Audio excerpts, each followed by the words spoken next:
was dragged. The kids are back in school, and fortunately, there is Zero Res. Zero Res is the healthy way to get your home feeling fresh and clean again. Even if your house doesn't look dirty, you need to call Zero Res to remove the dust, dander, and bacteria in your carpet from a summer of fun. Lucky for you, you can score big this month with great savings. Right now, you can get your entire home Zero Resified from Minnesota's ultimate carpet cleaner and get 3 rooms of carpet cleaned starting at just $100. Time of year to get your air ducts cleaned this month with $100 off your air duct cleaning. And air duct cleaning will help alleviate allergies and asthma. You will enjoy less dust, lower energy bills, and your home will stay cleaner longer.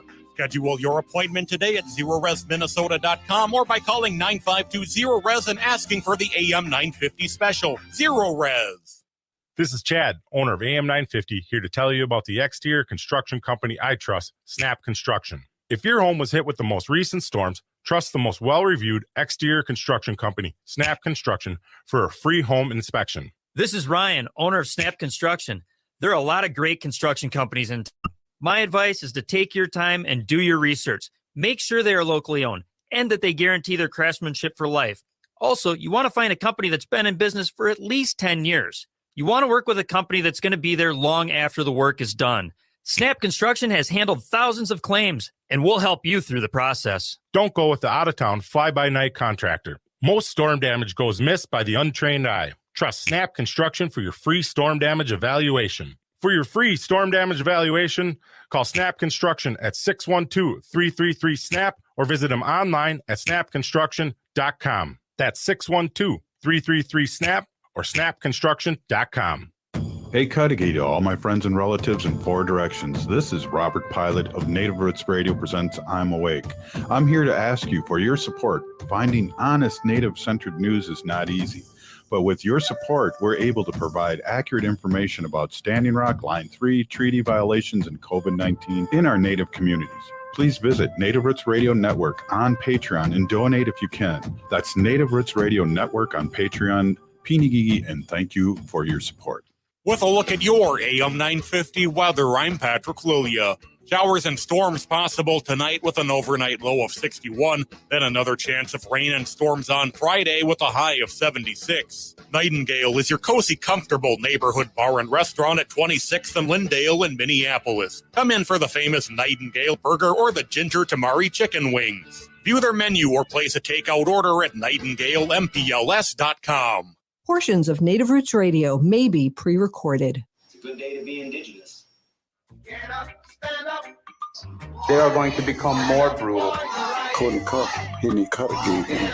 Because all the hippies were trying to be Indians anyway. They're going to become more repressive because it's a matter of dollars and their illusionary concepts of power. Hey, Victor. We must live in balance with the earth. And also with recent happenings at Wounded Knee. I am awake. Welcome to Native Roots Radio presents I'm Awake, and I'm your host, Wakanja Hade.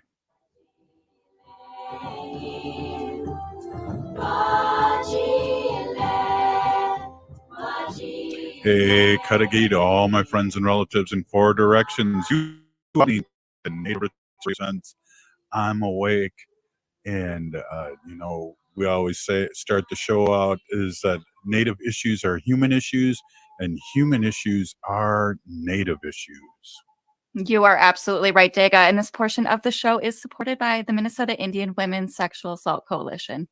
Yes, they've been working with us for so long, and it's really our honor to have them supporting us as we support them in their work all over Turtle Island. Just a great organization.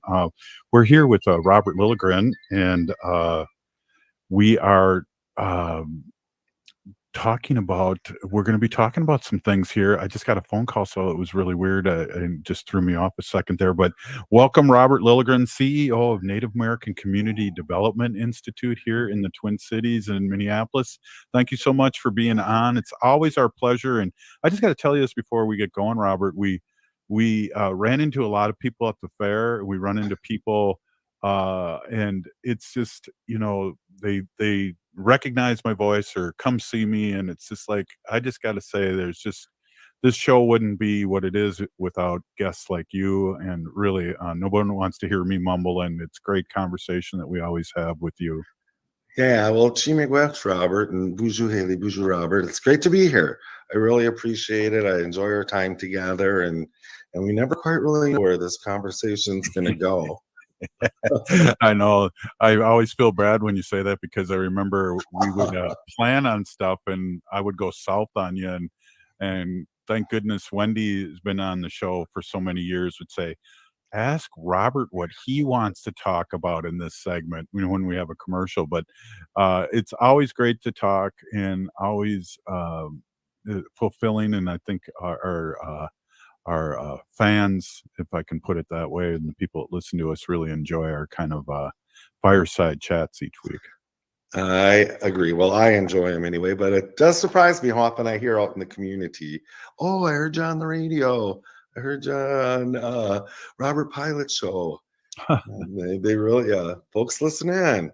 Yeah, they do. It really is. It really has been a blessing. And again, it's grown because of great guests like you, and spending your time, your own personal time, speaking the truth and talking and letting our listeners know what's going on in Indian country, and our perspectives on politics and whatnot. And you're our go-to politician here on Native Roots Radio, and there's some crazy stuff going on. Yeah, well, you have a lot of good politicians that come on this show, so but I'm happy to be counted among them. Thank you. But yeah, so what I've been focused on pretty much all day, or I just can't take my eyes off it, is the launching of the impeachment inquiry of President Biden in Congress, in the House. And it is a farcical show. Right. I think it's going to have incredibly powerful reverberations through this upcoming election cycle that could be very good for people on our side of the aisle.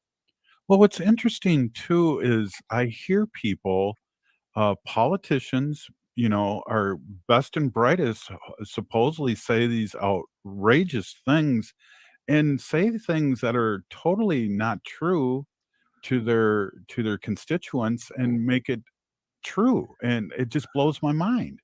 It does. It blows my mind, and it just kind of rubs me the wrong way, because it's what diminishes people's confidence in government, in their elected officials. It's just sort of commonly held belief that politicians are always lying and things like that. And I can honestly say, in 12 years of being in elected office, I never told a lie to my constituents. It's not that hard. There's a part of it where you kind of have to spin something a little, but it's still the truth.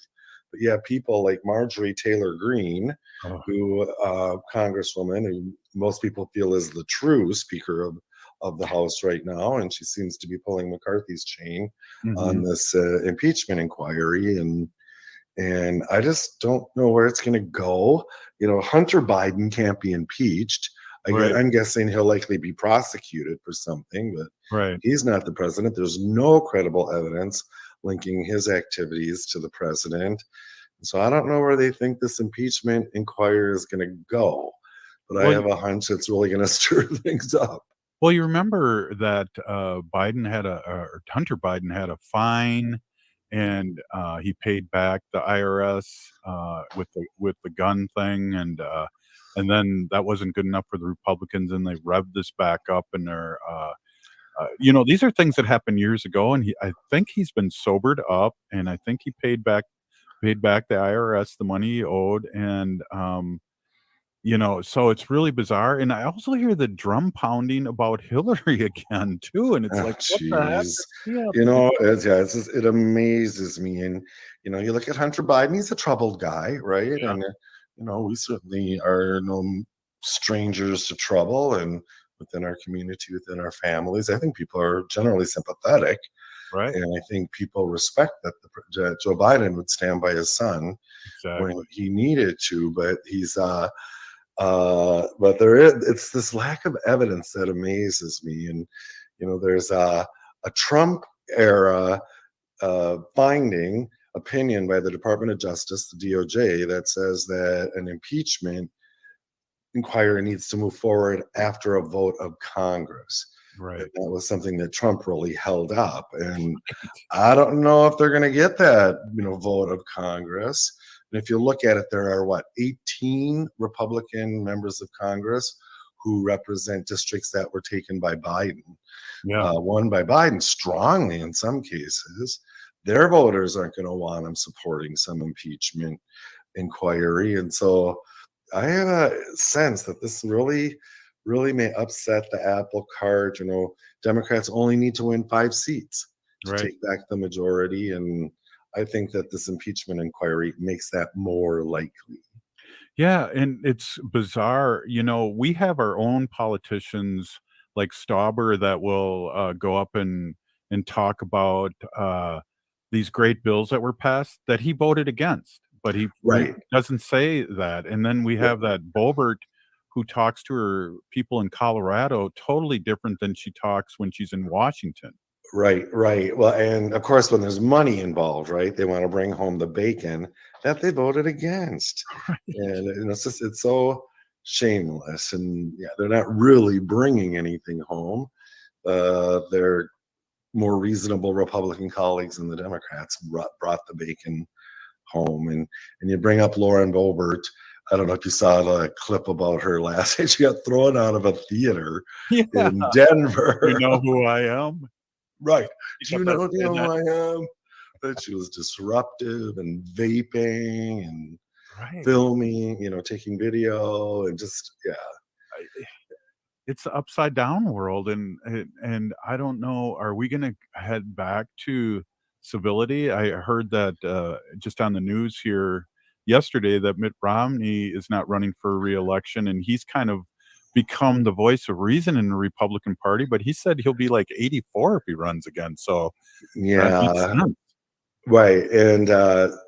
And now he's encouraging Biden to step down as well because of this age thing. And it's just amazing to think of Mitt Romney as sort of the voice of reason, but he did vote to impeach Trump, to convict Trump twice. Right. He voted twice. So he's one of the very few Republican senators that cast that vote twice. Well, Robert, what's interesting is there's been no talk about age with Trump or Biden until just recently. And it's like, is that all the Republicans got right now? And I know some, podcasters out there that are nationally known are crying about that, but they're also anti-vaxxers, so I don't really listen to them. They do have good guests, but it's interesting that all of a sudden this has popped up because, as we know, in my job, I have so many experts working for me, and he isn't like doing heavy lifting. He's the figurehead in a way. Right. I think it's something to glom onto. I think we're seeing things like Senator Feinstein and McConnell who are having these very senior moments and experiences that are lifting that up. Exactly. Hey, we're here with Robert Lilligren, and we're having fun as usual, talking a little politics, national politics here. I think we'll talk a little bit more about this because it's so darn interesting. And Robert is the CEO of the Native American Community Development Institute, NACD, and we'll be right back. I got that right this time. We'll be right back after this short break. Ho!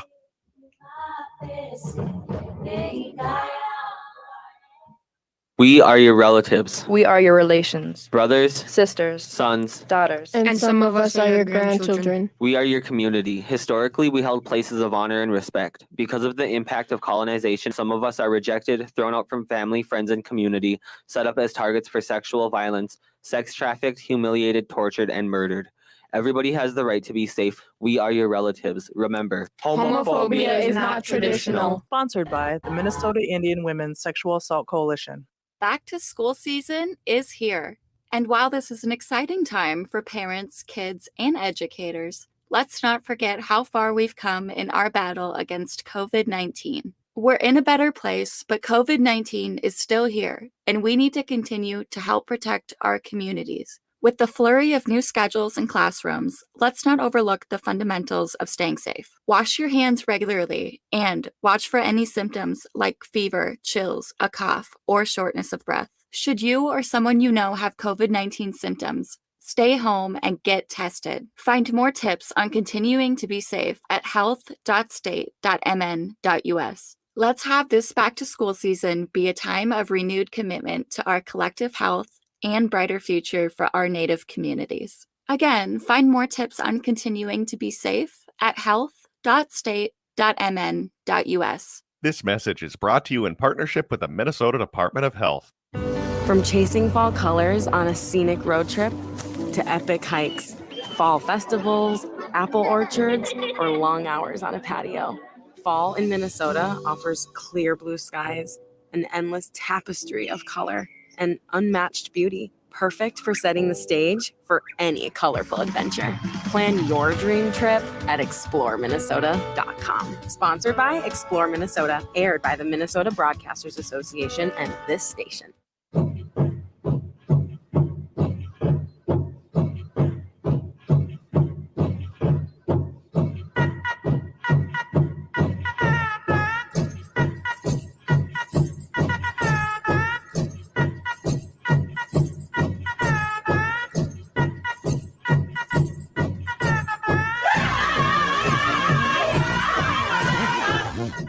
Welcome back to Native Roots Radio presents I'm Awake, and this is Robert Pilot.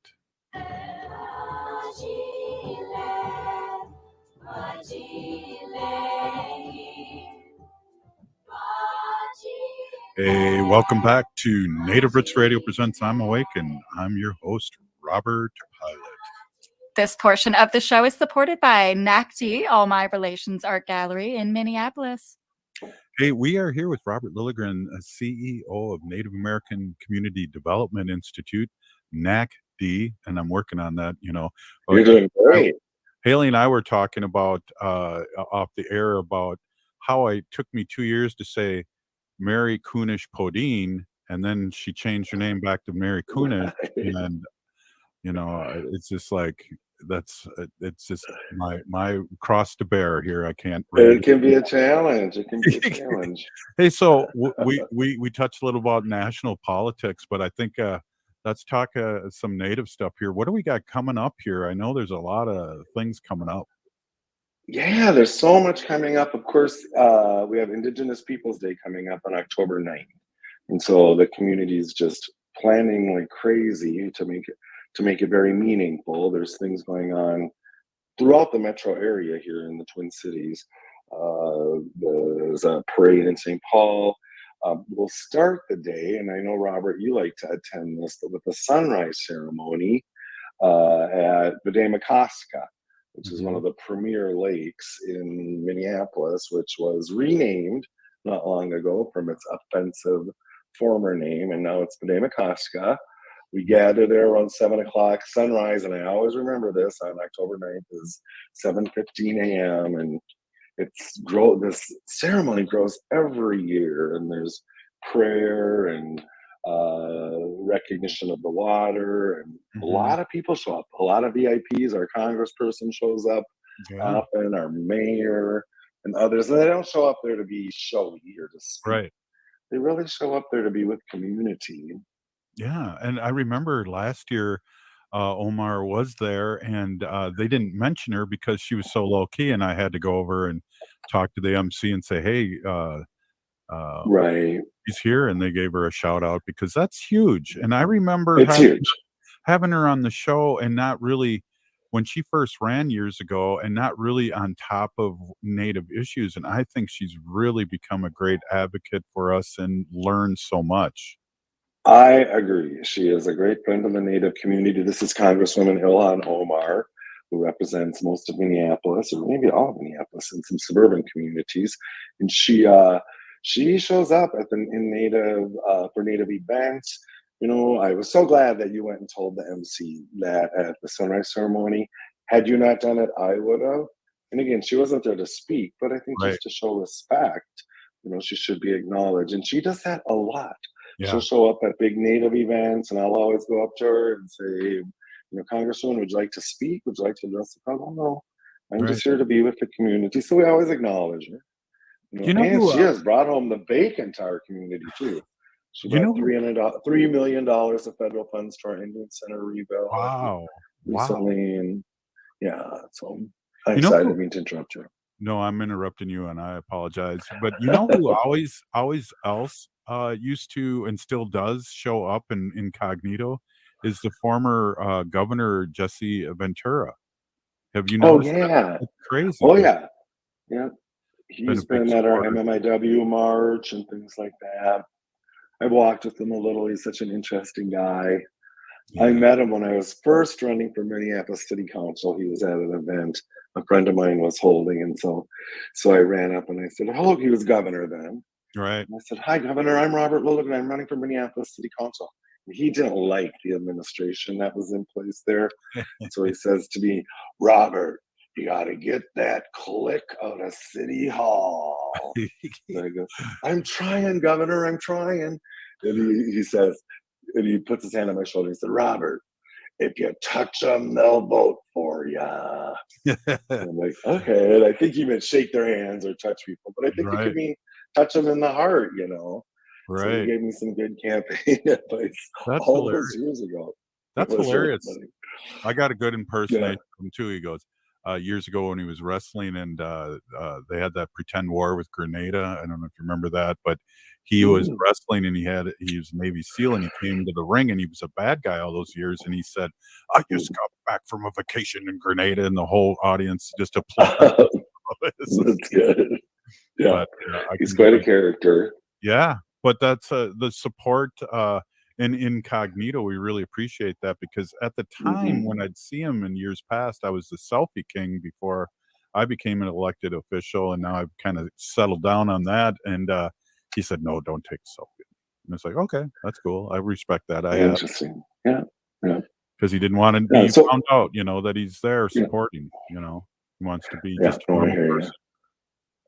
Yeah. And then also on Indigenous Peoples Day, Monday, October 9th, a project in NACD. It's called Make Voting a Tradition, Yeah. MVAT, we call it. It's a intergenerational, year-round approach to engaging Native folks in the political process, the policy realm, in meeting their elected officials and holding them accountable. And it's just great. It's been up for about 8 years now, 8 years.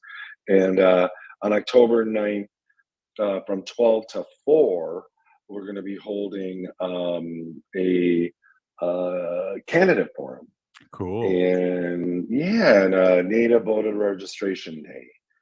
And MVAT has done incredible work in registering Native people to vote and getting Native families, children and grandparents to go vote, focusing on 16 and 17-year-olds, getting them pre-registered. But we'll have candidates. We have an election here in Minneapolis, a city council election in November. And so we'll have candidates from city council, candidate forums. We'll have some sort of explanations about how city government works, how it impacts you. And so folks can go to the Make Voting a Tradition Facebook page to get more details on that. Well, it's as you're speaking, I was thinking, we've got so many good things here happening governmental wise with the trifecta here in Minnesota, but a lot of that has to do with the strength of making voting a tradition. And the last couple cycles, we've really become a power here in the whole state of Minnesota because of that. And people are taking notice, and we also have a lot of great representation too.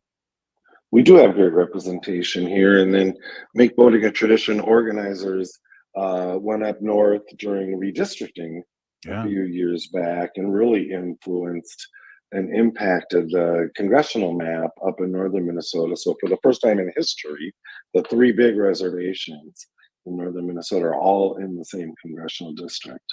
And our guys had something to do with that. Absolutely. And I know another organization was up there too. And you guys, I heard the number of 9,000 new registered voters in 2 cycles ago that made a huge difference in this state. And with the governor and all the big, was the presidential campaign too. Right. Yeah. And then one other kind of fun thing I wanted to bring up is, and as you know, because you come here all the time, our organization, NACD, has our Four Sisters Farmers Market every Thursday through the season from 11 to 3 right on Franklin Avenue on the American Indian Cultural Corridor. And on September 21st, So that must be the next market after, we're holding a pickle off, we call it. It's a pickle contest. And we're partnering with the Indian Health Board of Minneapolis and some of the residents from Little Earth. We did this a couple years ago, you might remember. Yeah. And it was just a hit.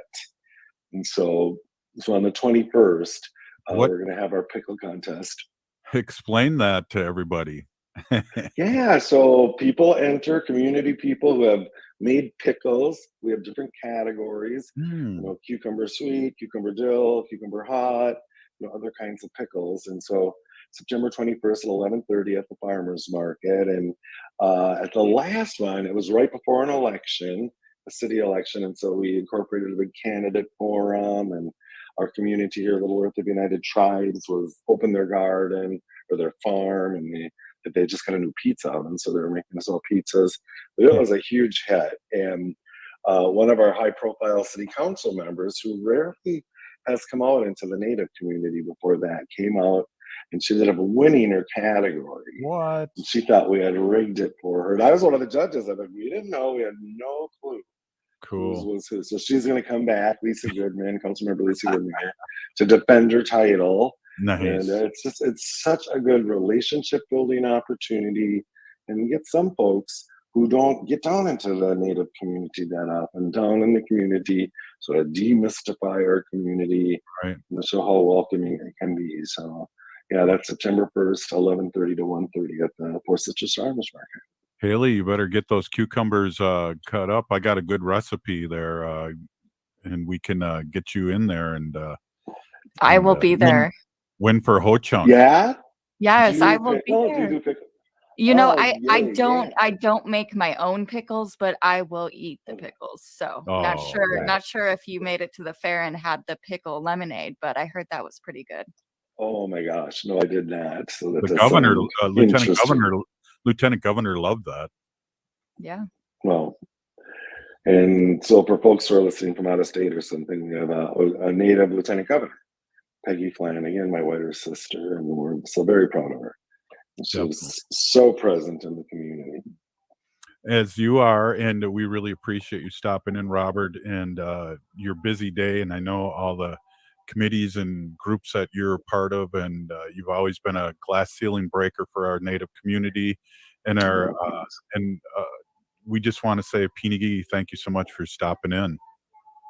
My pleasure. Great to see you. Gigawabaman.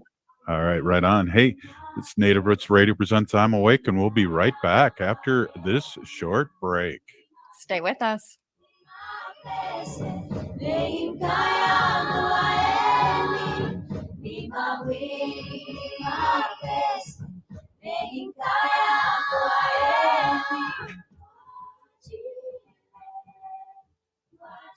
Minnesota has the only original wolf population in the continental United States. And 80% of Minnesotans believe the wolf should be protected. Howling for Wolves is asking Minnesotans to respect our true wildlife manager, the wolf. Their survival is critical to our ecosystems, our communities, and even our economy. As highly intelligent animals with strong social bonds, Minnesota wolves deserve to be protected and admired. Learn more at howlingforwolves.org. Let's live and let howl. J&S Bean Factory is a Native-owned, community-supported, cozy, artsy coffee shop which offers roasted on-site beans, live music, and baked goods. Relax in the beautiful outside patio. City Pages writes, voted top 10 coffee shops. Tucked into a quiet corner of St. Paul's Highland Park neighborhood, this coffee shop roasts beans on-site from the best coffee-growing countries in the world. Located at 1518 Randolph Avenue, St. Paul. The good stuff.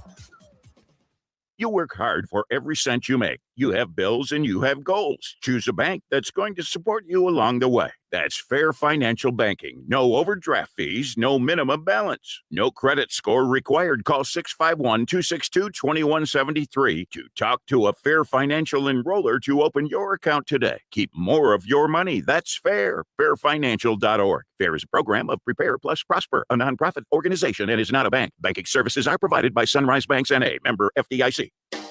Hello, this is Ellie Krug with Ellie 2.0 Radio.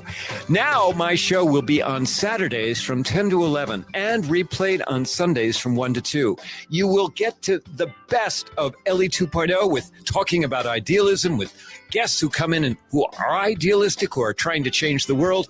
And you will get me, Super Idealist. Tune in. We can't wait to hear from you. And you'll hear from me Saturdays from 10 to 11. Hi, I'm Peter Solak. And I'm Adam Ostrowski. We are here at Woodland Stoves and Fireplaces to talk about the joy of live fire cooking. Cooking over a live fire is the oldest and most basic form of cooking. What's new is in the way fire is handled and its heat is managed. It's easier to experience and enjoy the smell and taste of food cooked over a live fire. Woodland Stoves and Fireplaces sells and installs live fire grills, fire pits, and ovens. Let us help you experience the smell, the taste, the fun of cooking with fire. Pizza was first made and is still best made in an open fire oven. The radiant and conductive heat of a live fire is unmatched for wood roasting and baking artisan breads too. Come see the many ways you can cook over a live fire. Woodland Stoves and Fireplaces has over 35 working wood and gas units on display at the corner of East Franklin and Riverside Avenue in Minneapolis. More information at woodlandstoves.com. Find the fire that works for you. Woodland Stoves and Fireplaces, out of the ordinary products and services since 1977. Would you let animals pick your insurance? Do you really need to experience mayhem to get the best rates? Or how about a celebrity quarterback or fake university saving you money? There's a lot of marketing stunts when it comes to insurance, but what you really need is someone looking out for you. Call Array Insurance, and they will work hard to find you the best insurance coverage and rates. So avoid gimmicks and call Cheryl at Array, 763-504-3067, or arrayinsurance.com. Array Insurance, working hard for you. With a look at your AM 950 weather, I'm Patrick Lilia. Showers and storms possible tonight with an overnight low of 61. Then another chance of rain and storms on Friday with a high of 76. Nightingale is your cozy, comfortable neighborhood bar and restaurant at 26th and Lindale in Minneapolis. Come in for the famous Nightingale burger or the ginger tamari chicken wings. View their menu or place a takeout order at nightingalempls.com. Hi, this is Representative Sharice Davids from Kansas. I'm Ho Chunk, and you're listening to Native Roots Radio. And we're back to Native Roots Radio presents I'm Awake, and this is Robert Pilot.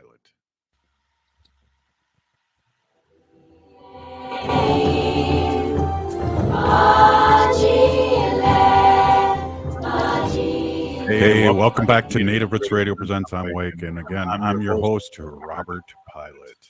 This portion of the show is supported by the Native American Community Development Institute in Minneapolis. Hey, we have a super duper special guest here, Rachel Dionne Thunder, who's driving back from Washington, D.C. and on a trip for Leonard Peltier's birthday rally. And before we get to Rachel, we want to listen to Nick's quick speech from Nick Tilson, who was there in front of the White House. Haley, should we let her play now?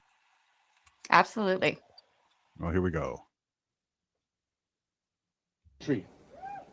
Fishing rights, land back, education, many of these things and many of these policies were created because the conditions were created by the American Indian movement for these things to happen.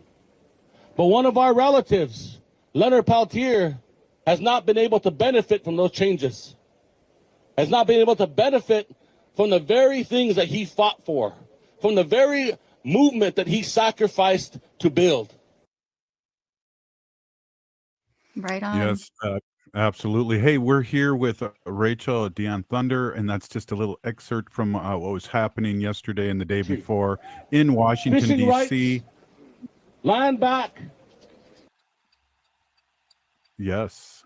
And Rachel, are you there? Are you able to speak with us here? Yeah, I'm here, Robert.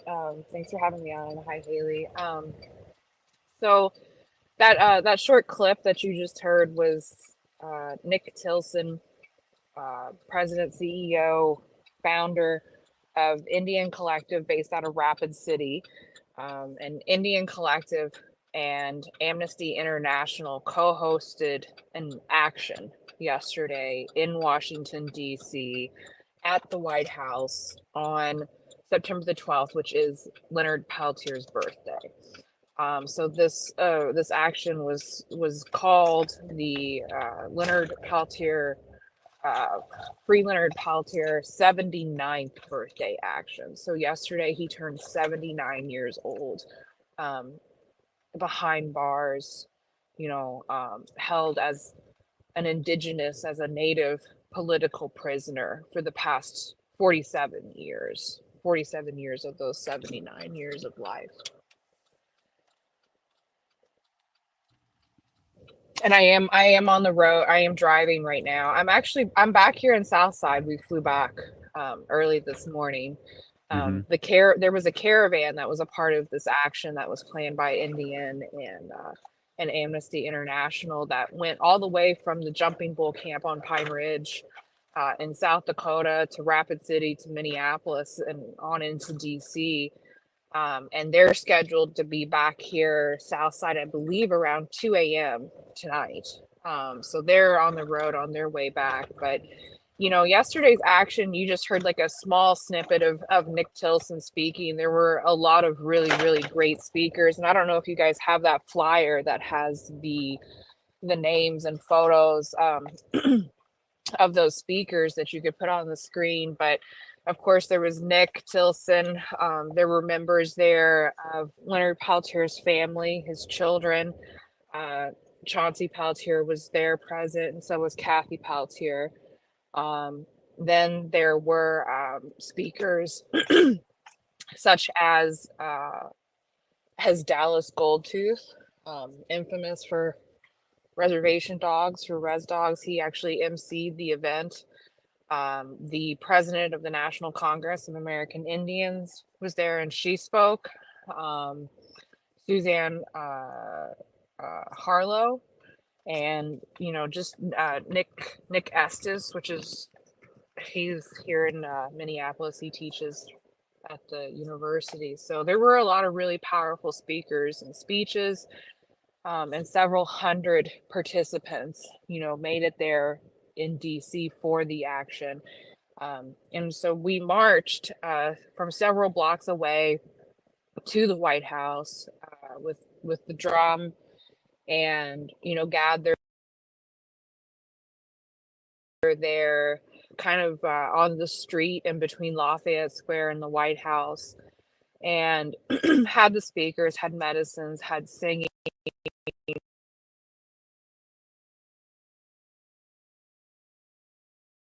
And there was no I don't know how to word this. There was no one was doing anything rowdy. It was all pretty standard public, civil disobedience or protesting, if you want to call it that, with speakers, with singing, and that sort of thing. And about an hour and a half into it, started noticing some park police showing up, and they had caution tape in their hands, and slowly more and more law enforcement cruisers were kind of coming in on both sides there. And Secret Service started showing up, and then they kind of lined up on the lawn of the White House and then gathered on both ends of the street and came in from each side. And I was on live at the time. I don't think I have a clip. It would just be from my live stream. But they came in and they lined up and they cut off a section of or a group of us that were there that were closer to the White House from the rest of the group, and the rest of the group were pushed back more into the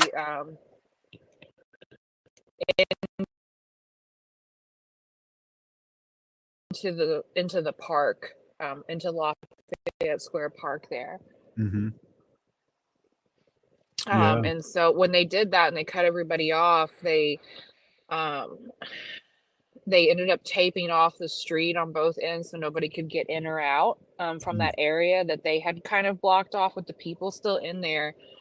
And then they just kind of slowly made arrests. They came in, they would take like 1 or 2 people at a time from that group that was cut off there at the White House. And they would take them over to the side and arrested them. But thankfully everybody was released, everybody was safe. And we're only giving citations is what ended up happening. I think there were a total of 35 arrests that were made.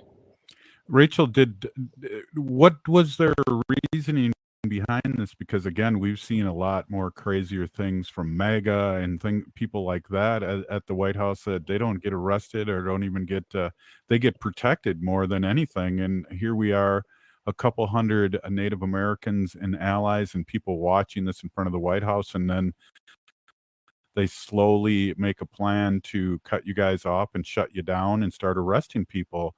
That's been par for the course with protests with Leonard, protecting water, and all these things. I've been down to Washington quite a few times over the years, and it just seems like Native Americans can't get a fair shake out of anything out of DC. Mm-hmm. Yeah, no, you're absolutely right, Robert. There in DC, there are protests all the time. You go to DC, you're going to see some kind of civil disobedience or protest or action happening, and it does seem like we don't get a fair shake. We were there literally for a few minutes before they started kind of slowly trickling in, and and it just kept building and building until there was all of them that were there that you saw at the end, with all the arrests. And I just think, honestly, Robert, I think that they're scared. I think that they're scared of our power as Native people, as Indigenous people.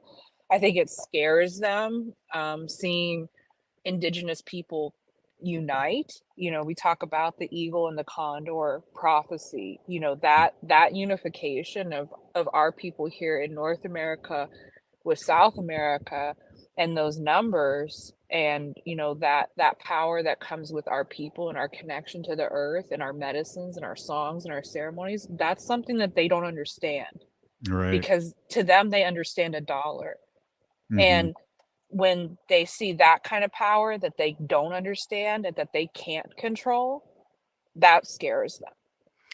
And another thing too, that Rachel, that scares them too, and I watched quite a few videos, live streams, including yours, is that, of the old days and the new days and today days of the American Indian movement, I know whenever I go to an action, I put on my Native American Indian movement swag on, just because of that, because there's actions over the 50 years of AIM that really have woken up people and really showed power with the Native Americans all across Turtle Island.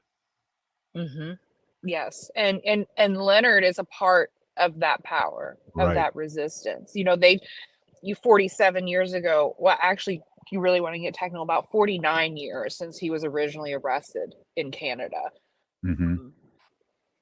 So nearly 5 decades they have held this man, a father, and now a grandfather, an elder, to make an example, to say that this is what's going to happen to you if you stand up against us, if you stand up against this system, if you resist these methods of colonization that they push on our people. So they've held him to make an example out of him, and obviously it doesn't work, or it didn't work, because Right. if it had worked, we wouldn't have even been there gathering yesterday at the White House.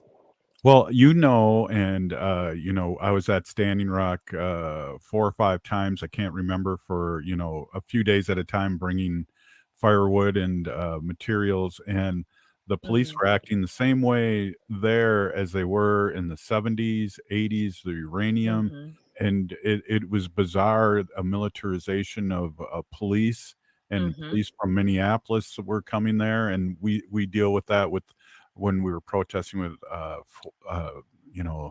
Floyd and all those things that happen in the inner city with our BIPOC BIPOC relatives. This is a common thing. So it's I just got to give you. We got a minute left, Rachel. I got to give you, your husband, Dallas Goldtooth, Indian Collective, all the people that were in Washington. I wish I could have made it. I would have been there. But to keep on keeping, and that's what we got to keep it on doing. It. It's a grind, and it's a grind for the next 7 generations. Mm-hmm. No, you're absolutely right, and there is a lot of work that's been done, and like what Nick was saying in his speech, we're building upon the work that was done by many, like the American Indian movement, and I truly do believe that the best days for our people are ahead. Absolutely. With that, we're going to leave you, Rachel. Rachel, Dionne Thunder, Peenagigi, thank you always for stopping in and educating our vast listeners, our white allies, and our Native Americans that listen to the show. I really, really appreciate what you coming on and the work that you and your family do.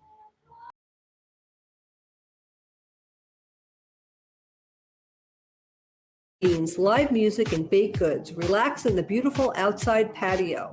City Pages writes, voted top 10 coffee shops. Tucked into a quiet corner of St. Paul's Highland Park neighborhood, this coffee shop roasts beans on site from the best coffee growing countries in the world. Located at 1518 Randolph Avenue, St. Paul. The good stuff. Be a vaccinative.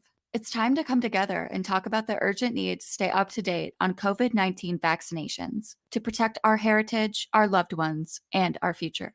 Throughout history, we have always faced challenges, and today we must protect our culture and loved ones. This is our opportunity to ensure that our tribal gatherings once again resound with joy and celebration, where the echoes of our ancestors guide our steps. It's a chance to care for our elders, cherishing their wisdom and stories for generations to come. COVID-19 vaccines are safe and effective. Let us unite, resilient as ever, and show the world the strength of the Native American community. Together, we shape a future where our traditions thrive, our children learn from our ancestors, and our people flourish once more. So be a vaccinative and learn more about staying up to date with your COVID vaccinations at health.state.mn.us. That's health.state.mn.us. This message is brought to you in partnership with the Minnesota Department of Health.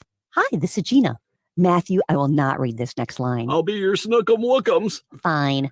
My husband is the sexiest radio host in Minnesota, Matt McNeil. Dang straight. When it came time to replace my vehicle, I wanted an option that was safe in the environment. I wanted a hybrid. My RAV4 hybrid is a greener vehicle without sacrificing style and comfort. I love my Toyota hybrid. Toyota hybrids are incredibly fuel efficient. Test drive one today at Rudy Luther Toyota, 394 and 169 in Golden Valley. You're listening to Native Roots Radio. This is Spirit from Reservation Dogs. Get up and listen.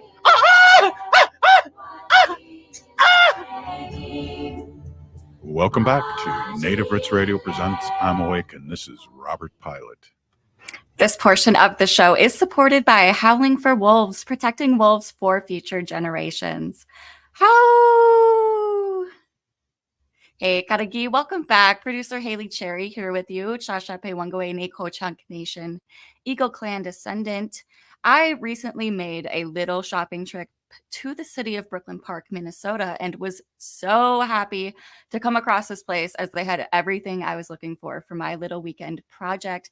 I don't want to give away their name just yet, but one of the co-owners was so kind to sneak in a little interview with me while I was there. So let's go ahead and take a listen. I am here with a very, very special guest, and I want her to go ahead and introduce herself and give her tribal affiliation as well. My name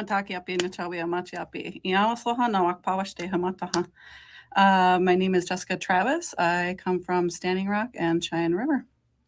And where are we right now? In our store, Arlene and I have a store in Brooklyn Park, Fire Mountain Fabrics and Supply. Yeah, so this is Jessica and Arlene's store, Fire Mountain Fabrics and Supply. This is in Brooklyn Park, 6264 Boone Avenue, North Brooklyn Park, Minnesota. So how long have you guys been in this building, or how long has Fire Mountain Fabrics and Supply been around? We started our online sales in October of last year, 2022, and opened our brick and mortar store in February of this year. So just a few months. Great. So have you guys been pretty busy? So what made you kind of see the need for more native fabric stores? Arlene and I both sew for our kids, and we found just our own personal experience that there wasn't a store nearby that had the materials that we were looking for. And so we decided to open our own. And so the community response has been amazing, a lot more need than we had anticipated. We knew there was a need for ourselves, but didn't realize to the extent that everyone, just it's amazing that how many people have kept coming through, just different organizations, different school districts that are wanting to start classes and get people more involved with creating items. So even like ribbon shirts, ribbon skirts, regalia, there's a need. So It's been fun to be able to be the source for people to come in and get those supplies. Great. So, and you've done some advocacy work with children and kind of supplying them with materials as well. How has that been, kind of giving back to the younger generation and teaching them the traditions and the ways of our ancestors? It's fun to see the circle, having the young ones that come in, and they'll either come with their grandmas or their aunties, sometimes even their dads. But to be able to see them pick out that fabric that speaks to them, and then help them with their ribbons and matching them, and the excitement that they have. They sometimes even come in with like already drawn out skirts. I had a young girl come in, she had her skirt and everything that she wanted. She had looked online to see which fabric what fabric she wanted to use. And so it's just been amazing. We also have elders that come in that had lost that growing up. And so kind of coming into it without knowing certain things as well. It's just been amazing to see the community coming together and being able to provide a space. I love that. Yeah, really coming full circle and teaching everyone to create, I think, is really important. So is there a reason behind the name of this store? I know it's called Fire Mountain Fabrics and Supply. Is there a reason why you guys chose that name?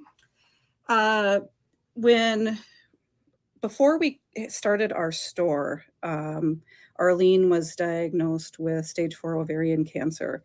And so prior to her initial treatments, we ended up going back down to Arizona, where she's from. And her and I and her sisters and a group of friends ended up getting tattoos, matching tattoos that had the mountains on them for Arlene to honor her. And that what she was facing was the greatest mountain that she was about to climb. She also loves hiking, but it kind of signified that, and that we were there to help her climb that mountain.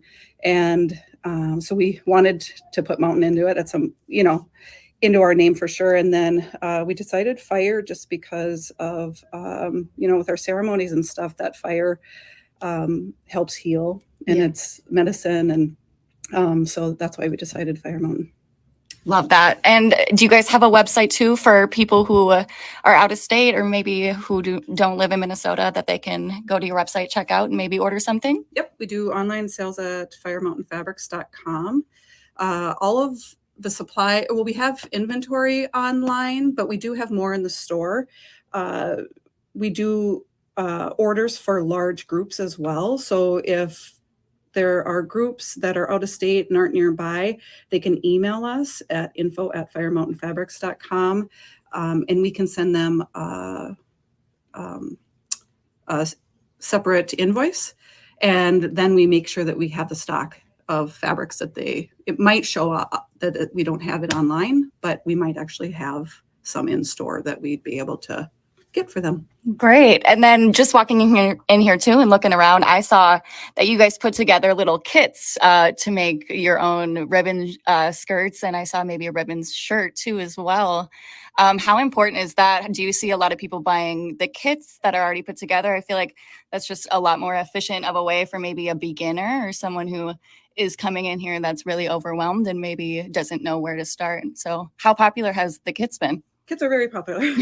We get a lot of school districts, different organizations that are doing classes. It makes it easy for them to be able to just hand out the kits during their classroom time. And it just has all the supplies that somebody would need for making either a ribbon shirt or a ribbon skirt. We also do tote bags. We do pillowcases for different groups, just for beginners to start learning to sew, and then they kind of move up to doing their shirt or their skirt. Great. And will you guys be at this weekend's Mankato powwow? We will be. Yep. We're packing up today and we'll be heading over there tomorrow, and we'll be there through Sunday. Great. Well, you guys, if you are in town in Minnesota, why don't you head over to Fire Mountain Fabrics and Supply for all of your latest native design fabrics and supplies for ribbon and regalia projects. Again, their address is 6264 Boone Avenue North, Brooklyn Park, Minnesota, and they will be at the Mankato powwow. So if you're there, make sure to check them out. Again, Fire Mountain Fabrics and Supply. Thanks again, Jessica. Hey, if any of you are headed out to the 51st annual Mankato Wet Sheepy this weekend, make sure to check them out. Big thank you to Robert Lilligren, President and CEO of Native American Community Clinic. So great to see you today at the Four Sisters Farmers Market. Thank you, Rachel, Dionne Thunder, AIM Indigenous Protectors Movement, and Jessica Travis, Fire Mountain Fabric and Supply. You have been listening to Native Roots Radio presents I'm Awake. The American dream is a dream for a reason. You have to be asleep to believe it. Wake up with us. We are still here. We are the 7th generation. We need to resist, divest, join a group, run for office, and free Leonard Peltier now.